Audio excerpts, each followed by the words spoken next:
What is up, guys? So in this video, I'm going to give you guys some things that you need to know if you're going to grow, scale, and have a super awesome hire car business. So let's get right into the video.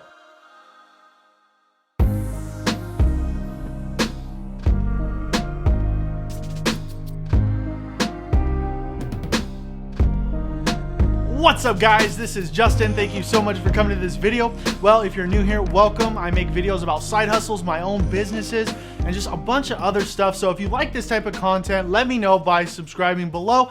Appreciate you guys. Well, today I'm going to give you guys some information that you need to know if you're going to grow, scale, and really have a super awesome hire car business. I have some things that I'm going to let you know from my own personal experience from having a mini fleet of cars that I rent out on Hire Car. And today, I'm focused on growing, focused on scaling, and I'm focused on just really having a great business that's sustainable, that can provide income for me. And so I'm going to share some things that you guys might want to know if you're thinking about growing or scaling your business. Well, today this video is for you. I'm not going to take any of your time. We're going to hop right into the first thing.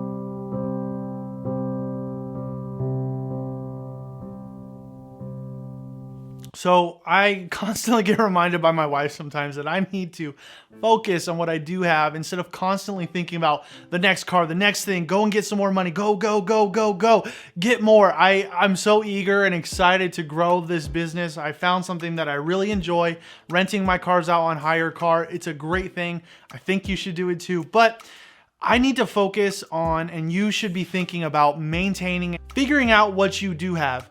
If I'm gonna take all my money and I'm gonna put it into my next car and my next car and my next car, I'm not leaving any left to tune-ups on the cars that I do have, new tires on the cars that I do have, you know, getting tint. Maybe that's something nice that I could do for I don't know, whatever it is, but I need to focus on like perfecting what I do have before I overextend and build this house of cards and they just collapse because it's a bunch of tin can cars that I'm renting out. No, I want to have something that is sustainable. That's something that's like really good long-term that I can live off of, that I can be proud of, not just some wonky business that I threw together. I want to have a really great business that's like fire. You know what I'm saying? So just focus on what you do have, get that down, and then add another car. Focus, get that down, add another car. Don't overexert yourself because 10 cars is a lot to handle for one person. So just figure it out, get your motion, add another one. Figure it out, get your motion, and don't overextend yourself. So my second one is to have a plan. I always tell you guys to budget, plan, make goals, write it down, focus on them, because when you write these things down and you have something to aim for, you're more likely to hit it. I have a 2-year plan that I am going to get to 10 cars, and I'm not going to finance any of them. I'm not going to borrow any money. I'm not going to loan any money. I'm going to own all of them outright just by reinvesting my profits from my business. And I'm going to just continually reinvest until I have something that's like, wow, this is really cool. I'm gonna need a parking lot. You know what I'm saying? So on my 2-year plan, I have like money coming in. I say that I get like $500 a month per car, and that's pretty average. Oftentimes I've gotten more. I've only gotten 1 month less than 500, and it was like 480. So $500 a month per car, I can count on that. You know, I allocate like my insurance and all the other stuff and maintenance, and then I say, okay, this is how much I have left per car per month. And I just put it into my savings account every month, and I have this plan like, okay, in 3 months, I'm gonna buy a car, and then I'll have 3 cars, so I'll be making this much. And then I'll have, and then in 4 months after that, I'll buy another car, and then in 2 months, and I have it all written down, and that's my goal. And I'm flexible and able to change, but I have a goal. And if you don't have anything to focus on, like way out here, then you don't have anything to make steps on. And if you like have actively participating and like focus on these goals that you want to achieve, and eventually you will achieve them. But if you just, renting out cars and you don't really care, you're just doing whatever, then nothing's ever going to come of it. That's my goal. That's my plan. And so you guys should have a plan. If you are watching this video and you want to grow and scale your business, have a plan. If you don't, nobody just stumbles upon success one day and just, oh, I'm a millionaire. Woohoo. Like, no, you need to focus, have goals, drive, go out there and get it. You know what I'm saying? So don't not have a plan. Just make a plan. So I have a friend that I was talking to that wants to get in the hire car business, and he was looking online at cars, and he was like, hey, come here, what do you think about this car? And I'm like, why are you looking at a dealership? He's like, it's a good price though, right? And I'm like, No, you're paying full retail value for this car. You need to be looking for other avenues besides a dealership for a car, unless it's a good deal. Sometimes there's good deals, but not really. Don't buy a car from a dealership.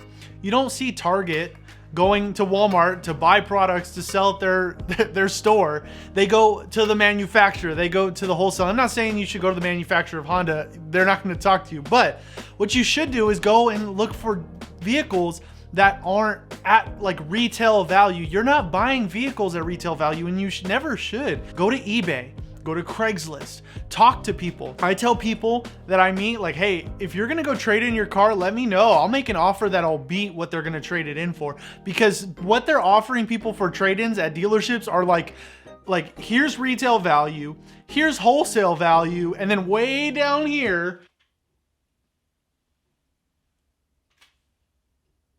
is way down there is what they're offering people for trade-ins. And so I'll beat that. I'll beat it by 500 bucks. So if if it works out for me and the car is right for me, I'll make an offer, and I'll most likely beat what the dealership is offering you. And I tell people that, and there's, I talk to people, like, if you let people know what you're looking for and you're, willing to make them an offer, they don't have to accept it every single time, but you'll get a better car. And I have a car that I got like that way. So just please don't go to the dealership and pay full price. You're wasting money. If you're afraid, or you're like, you don't know a lot about cars, that's fine. Go and learn. Like, yeah, you think like, oh man, it's a good car because it's from a dealership, but the dealership didn't like have that car if it's used. They got it from somebody else. Just be creative in the way that you're looking for your vehicles. Don't pull the trigger until you find a good deal. Like, don't go overspending for your vehicles if you're gonna go scale.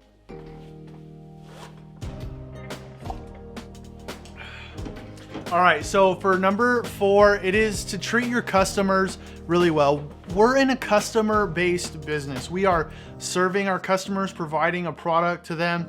Don't forget that, because sometimes I forget that when I'm renting to people. Like, just, you have my car, like, just pay me my money. But you got to think and like treat them with respect, like you would want to be treated. And if you take care of your customers are going to end up taking care of you. And just like, if whatever it takes, that little bit extra, just give it to them, because you can't pay for a quality renter that's going to keep your car for a long time, that's going to keep well maintained of it. They're going to keep it just like it was their own. They're going to let you know if there's any issues.